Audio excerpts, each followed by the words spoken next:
So in our next body paragraph, we're looking at technology and the rights of suspects. Now, I've sort of grouped this together and called it evidence, okay?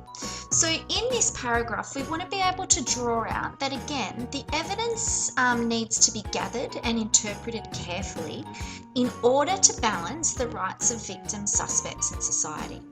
So the first point that you might want to have a look at is technology. On the surface, it might seem that technology in evidence gathering might appear to be indisputable. For example, the collection of DNA. Okay, so if we've got DNA evidence that proves that a person had committed a crime, then that appears to be indisputable, justice is achieved, and that balance of the rights of victims, suspects, and society has also been achieved. However, in the case of Farah Jamar, he was accused of a rape based on DNA technology. He was sentenced to prison and served 2 years in prison before they discovered that there had been a mistake in the collection of that DNA evidence. And the only evidence that was used to convict Farah Jamar was the DNA evidence. So he was eventually found to be innocent and was released from prison and paid compensation.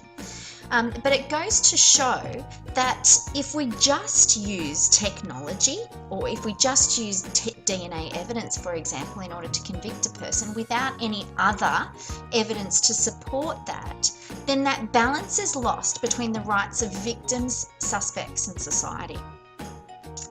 The other thing that's really important with evidence is this changes to the evidence of silence.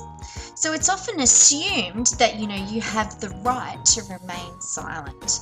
So this is not exactly the case. So the Evidence Amendment Evidence of Silence Act 2013, which was recently introduced, meant that a person's silence and refusal to answer any questions can be used in court as a presumption that the person is guilty.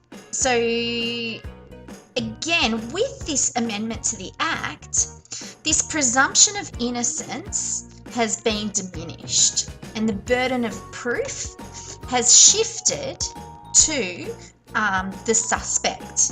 Okay, and the whole balance then of the rights of victims, suspects, and society has shifted as well. Created using Powtoon.